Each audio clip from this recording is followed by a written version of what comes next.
इस वीडियो के अंदर हम बिलेटेड आईटीआर के बारे में जानेंगे। जैसा कि आप जानते ही हैं 31 जुलाई 2024 आपकी लास्ट डेट थी आईटीआर फाइल करने की। बट ऐसा नहीं है कि अगर वो डेट निकल जाती है तो आप आईटीआर फाइल नहीं कर सकते हैं। तो अभी भी आईटीआर आप फाइल कर सकते हैं, जिसको आप बोलेंगे बिलेटेड आईटीआर। तो ये बिलेटेड आईटीआर कौन पर्सन फाइल करता है, कैसे फाइल कर सकते हैं, कितनी इसके ऊपर फीस या पेनल्टी आपको पे करनी पड़ती है और क्या क्या कॉन्सिक्वेंसेस इसके होते हैं, वो सारी ही चीज़ों को हम जानेंगे। और यहाँ पर मैं आपको एक ITR-1 भी फाइल करके दिखाऊंगा, जिसमें मैं आपको दिखाऊंगा कि किस तरीके से जो लेट फीस की कैलकुलेशन की जाती है या फिर और क्या क्या चीज़ें उसके अंदर इंपॉर्टेंट है जो आपको ध्यान रखनी है। तो इसी तरीके से आप ITR-1, 2, 3, 4 किसी भी तरीके की ITR को फाइल कर सकते हैं। प्रोसेस बिल्कुल सेम रहता है जैसे कि आप ओरिजिनल ITR फाइल करते हैं 31 जुलाई से पहले। बट यहाँ पर 2 या 3 ऑप्शन जो है वो चेंज हो जाते हैं, वो मैं आपको बता दूंगा। बाकी आप ITR-1, 2, 3, 4 कोई भी फाइल करना चाहें, आपको मेरी प्लेलिस्ट मिल जाएगी, उसके अंदर जाके आप कोई भी आईटीआर को फाइल कर लें। तो चलिए अपनी वीडियो की तरफ बढ़ते हैं। तो देखिए, सबसे पहले तो बिलेटेड आईटीआर की अगर मैं बात करूं तो बिलेटेड आईटीआर को आप असेसमेंट ईयर 2024-25 के लिए 31 दिसंबर 2024 तक फाइल कर सकते हैं। तो अभी आपके पास एनफ टाइम है, 31 दिसंबर तक आप इसको फाइल कर लीजिए अगर आपने फाइल नहीं की है। अब सबसे बड़ा जो नुकसान है दोस्तों इसका ये है कि आप अब ये जो आईटीआर है केवल न्यू टैक्स रिजीम के अंदर ही फाइल कर पाएंगे। अब 31 जुलाई के बाद जो आप आईटीआर फाइल कर रहे हैं, जिसको हम बिलेटेड आईटीआर बोल रहे हैं, ये आप ओल्ड टैक्स रिजीम में फ़ाइल नहीं कर सकते हैं। तो इसका आपको नुकसान ये होगा, सपोज़ आपने अपनी जो भी टैक्स की प्लानिंग की होगी, अगर वो ओल्ड टैक्स रिजीम के हिसाब से की होगी, आपकी इनकम अच्छी है, सैलरी अच्छी है, तो आपने क्या है कि कुछ इन्वेस्टमेंट कर रखी होंगी अच्छी खासी, एटीसी के अंदर 1.5 लाख तक एनपीएस के अंदर आपने कर रखा होगा। अगर आपका एम्प्लॉयर भी कंट्रीब्यूट करता है एनपीएस में तो उसकी डिडक्शन आपको मिल जाती है।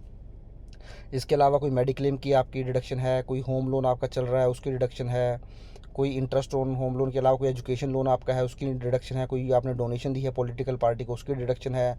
तो बहुत सारी डिडक्शन और एग्जम्पशन आपको मिल जाती हैं। HRA की एग्जम्पशन हो गई, LTA की एग्जम्पशन हो गई। तो अब ये सारी ही डिडक्शन और एग्जम्पशन आपको नहीं मिलेंगी, क्योंकि अब ऑप्शन ख़त्म हो चुका है ओल्ड टैक्स रिजीम का। तो न्यू टैक्स रिजीम में आप जाएंगे तो हो सकता है कि आपकी टैक्स लायबिलिटी बढ़कर आए। तो ये नुकसान आपको हो सकता है बिलेटेड आईटीआर फाइल करने का। इसके अलावा देखिए, बिलेटेड आईटीआर जब आप फाइल करते हैं उसके अंदर आपसे कोई गलती हो जाती है, मिस्टेक हो जाती है, तो कोई दिक्कत वाली बात नहीं है, उसको भी आप रिवीजन कर सकते हैं। तो बिलेटेड आईटीआर भी रिवाइज़ की जा सकती है। इसके अलावा देखिए, जैसा कि मैं आपको बता रहा था, इसके अंदर लेट फ़ीस आपसे चार्ज की जाएगी। अब वो जो लेट फ़ीस चार्ज की जाती है वो सेक्शन 234F के अंदर चार्ज की जाती है। तो वो लेट फ़ीस होती कितनी है, चलिए वो देख लेते हैं। तो देखिए, जो लेट फ़ीस होती है, अगर आपकी टोटल इनकम 2.5 लाख तक है तो कोई लेट फ़ीस चार्ज नहीं की जाती है। बट अगर आपकी इनकम 2.50 लाख क्रॉस कर जाती है और अप टू 5 लाख रुपीज़ तक होती है तो उस केस में 1000 की लेट फ़ीस पे करनी पड़ती है। और वहीं अगर आपकी टोटल इनकम 5 लाख भी क्रॉस कर जाती है तो उस केस में फिर जो लेट फ़ीस ली जाती है दोस्तों, वो आपसे 5000 रुपीज़ की लेट फ़ीस ली जाती है। तो ये 3 क्राइटेरिया होते हैं लेट फ़ीस के, या तो नहीं लगेगी, 1000 रुपये लगेगी, या फिर 5000 रुपये लगेगी। इसके अलावा देखिए, सबसे बड़ा नुकसान क्या होता है, बहुत सारे जो एसएससीज़ हैं वो फ्यूचर एंड ऑप्शंस के अंदर ट्रेडिंग करते हैं और वहाँ पर लॉस भी हो जाता है उनको, मैक्सिमम केसेस में लॉस ही होता है। तो अब आपने क्योंकि ओरिजिनल आईटीआर फाइल नहीं की 31 जुलाई से पहले, अब बिलेटेड आईटीआर आप फाइल करेंगे तो आपको ये नुकसान हो जाएगा। कोई भी बिज़नेस जो आप करते हैं या कैपिटल गेन आप करते हैं, जहाँ पर आपको शेयर सेल करते हैं, म्यूचुअल फंड सेल करते हैं, आपको लॉस हो जाता है, तो वो लॉस अब आपका कैरी फॉरवर्ड नहीं हो पाएगा बिलेटेड आईटीआर में, क्योंकि जो लॉसेस को कैरी फॉरवर्ड करने का ऑप्शन होता है केवल वो ओरिजिनल आईटीआर के अंदर ही होता है, जो आपको 31 जुलाई से पहले फाइल करनी पड़ती है। तो ये नुकसान आपको हो जाएगा। और साथ ही साथ देखिए, नॉर्मली सेक्शन 234B और 234C का इंटरेस्ट चार्ज किया जाता है अगर आप एडवांस टैक्स की पेमेंट नहीं करते हैं टाइमली। अब बिलेटेड आईटीआर के अंदर आपसे एक एडिशनल इंटरेस्ट सेक्शन 234A के अंदर ले लिया जाएगा 1% पर मंथ के हिसाब से, जो भी आपकी आउटस्टैंडिंग टैक्स लायबिलिटी होगी 1 अप्रैल 2024 को। तो इस तरीके से देखिए, कुछ ये कॉन्सिक्वेंसेस आपको फेस करने पड़ेंगे अगर आप बिलेटेड आईटीआर को फाइल करने जाते हैं। अब चलिए हम बिलेटेड आईटीआर आप कैसे फाइल कर लेंगे वो एक बार देख लेते हैं। तो इसके लिए आपको इनकम टैक्स के पोर्टल पर लॉगिन कर लेना है।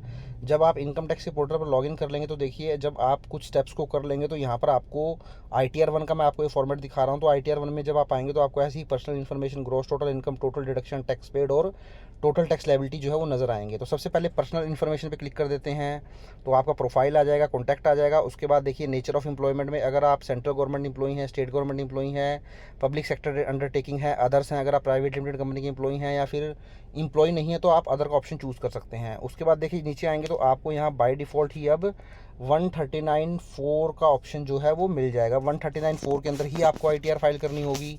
उसके बाद थोड़ा सा नीचे आएंगे, देखिए दोस्तों दूसरा जो इंपॉर्टेंट पॉइंट मैं आपको बताने वाला हूँ, यहाँ पे आप देख सकते हैं अब do you wish to exercise option under section 115BAC opting out new tax regime. अब न्यू टैक्स रिजीम से ऑप्ट आउट करने का ऑप्शन जो है वो ख़त्म कर दिया गया है। मीन्स अब आप येस नहीं कर पाएंगे, ये केवल बाय डिफ़ॉल्ट नो में ही जाएगा। मीन्स अब आप by default new tax regime के अंदर ही अपनी ITR को फाइल करेंगे। 31 जुलाई से पहले अगर आप फाइल करते तो आपको ऑप्शन दिया जाता था ऑप्ट आउट होने का। मीन्स आप ओल्ड टैक्स रिजीम चूज़ कर सकते थे, बट अब आप ओल्ड टैक्स रिजीम को चूज़ ही नहीं कर पाएंगे, जो कि मैं आपको पहले बता रहा था कि आपने टैक्स प्लानिंग अगर उस हिसाब से की होगी तो आपकी टैक्स लायबिलिटी ज़्यादा बन सकती है। तो अब आप न्यू टैक्स रिजीम के अंदर अपनी ITR को फाइल करेंगे तो यहाँ पे बाय डिफ़ॉल्ट वो नो ले लेगा। नीचे आएंगे आप इसको कन्फर्म कर देंगे, तो जैसे ही कन्फर्म करेंगे तो देखिए आपकी ग्रॉस टोटल इनकम नज़र आएगी। आप इसके ऊपर क्लिक कर दीजिए। यहाँ पे अगर आपकी कुछ देख सकते हैं सैलरी की एग्जम्पशन दिखाएगा, कंटिन्यू कर दीजिए। अब बाय डिफ़ॉल्ट आपकी ITR न्यू टैक्स रिजीम में जा रही है, तो न्यू टैक्स रिजीम में तो आपको नाम मात्र की ही डिडक्शन और एग्जम्पशन जो है वो क्लेम कर सकते हैं। अब सैलरी के आप एम्प्लॉई हैं तो सैलरी फिल कर दीजिए। थोड़ा नीचे आएंगे तो आप हाउस प्रॉपर्टी से कोई रेंटल इनकम है तो वो डाल दीजिए, नहीं तो नीचे आए आप इनकम फ्रॉम अदर सोर्सेज जो आपको नज़र आएगा। देखिए ये तो इनकम फ्रॉम अदर सोर्सेज में आप क्या कर सकते हैं, देखिए आपको नज़र आ रहा है interest from saving bank account, तो आप इसके ऊपर क्लिक कर दें और इसको यहाँ से एडिट कर लें। अब इस फिगर को देखिए मैं चेंज कर देता हूँ, इसको 2610 की बजाय मैं इसको 5,01,000 कर देता हूँ, क्योंकि मैंने आपको बताया था कि 5 लाख से ऊपर जैसे ही आप जाएंगे तो आपकी लायबिलिटी जो है वो 5,000 रुपीज़ हो जाएगी। वही मैं आपको यहाँ दिखाना चाहता हूँ। आप थोड़ा नीचे आएँ और इसको कन्फर्म कर दें, तो देखिए कन्फर्म कर दिया है। उसके बाद डिडक्शंस मैं कन्फर्म कर देता हूँ, टैक्स पेड भी मैं कन्फर्म कर देता हूँ। आप देखेंगे नीचे टोटल टैक्स लायबिलिटी आपकी 5,000 नज़र आ गई है। अब इसके ऊपर जैसे ही क्लिक करेंगे आप देखिए, जैसे ही इसके ऊपर क्लिक कर देंगे तो देखिए आपकी जो टोटल इनकम थी 5,01,000 की थी। इसके ऊपर जो आपका टोटल टैक्स बनता था वो 10,050 बनता था, बट क्योंकि आपकी इनकम 7 लाख क्रॉस नहीं की है न्यू टैक्स रिजीम के अंदर, तो जो आपका टैक्स था 10,050 का, उसकी आपको रिबेट मिल जाएगी। थोड़ा सा आप नीचे आएंगे देखिए दोबारा से, तो आप देख सकते हैं आपका सेक्शन 234F के अंदर देखिए मैंने आपको बताया था ये आपकी 5,000 की जो है लेट फीस कैलकुलेट कर दी है सिस्टम ने। तो इस तरीके से देखिए जैसे ही 5 लाख की आपकी इनकम क्रॉस करेगी तो आपकी ये 5,000 की फ़ीस कैलकुलेट कर लेगा सिस्टम। तो अब देखिए दोबारा से हम आ जाते हैं। अब देखिए मैं अब आपको इनकम दिखाता हूँ 5 लाख से कम नीचे। अब अगर आप जाते हैं तो यहाँ से इनकम फ्रॉम अदर सोर्सेज में जाके इसमें को एडिट कर लेता हूँ, क्लिक कर देता हूँ चेक बॉक्स के ऊपर। इस चेक बॉक्स के ऊपर क्लिक करने के बाद आप इसको यहाँ से एडिट कर सकते हैं, तो यहाँ पे एडिट के ऊपर क्लिक कर देता हूँ। अब मैं यहाँ पर फिगर चेंज कर देता हूँ। अब मैं यहाँ पर जो है फिगर जो है 5 लाख से कम कर देता हूँ, तो मैं यहाँ पर 4,99,000 कर देता हूँ और इसको सेव कर देता हूँ। तो देखिए जैसे ही सेव करूँगा आप थोड़ा नीचे आए, आप इसको कन्फर्म कर दें, तो आपने कन्फर्म कर दिया है। तो आप देख सकते हैं नीचे टोटल टैक्स लायबिलिटी आपकी 1,000 जो है वो नज़र आ जाएगी।